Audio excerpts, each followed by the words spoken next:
I am a lifelong member of the church and fifth, sixth something generation Mormon. All of my great-grandparents on all sides were Mormon pioneers.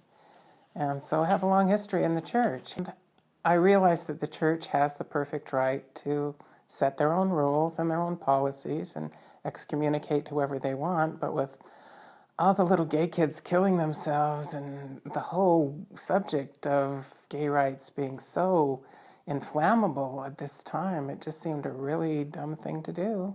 By the way, I have 2 gay children, first a girl and then a boy. And the thing is, they're the only kids I've got, so I have 100% gay children, but that's not all. My father was gay, and he was one of the guys who was told that if he just married a sweet young thing in the temple, that he would be cured. My first reaction was, this might be the deal breaker. This might be the thing that takes me out of the church. I thought about it for a while, and interestingly enough, when I went to church the next week, several people in my ward came up to me and said, I thought about you when that came out. How are you doing? But I'm in a very unusual ward.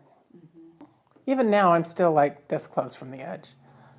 But what has kept me from just throwing the towel in and even writing the famous letter to headquarters to say, take me off the records, is my ward members.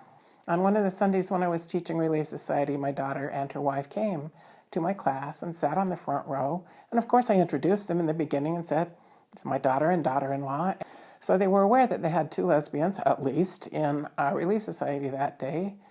And the girls participated. They would raise their hands and talk, and they didn't just sit there like posts.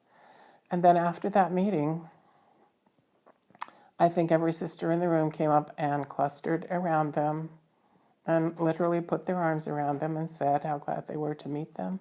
They were so glad they had come to our Relief Society and come back anytime. And I was just astounded. The ward my daughter grew up in asked them not to come back.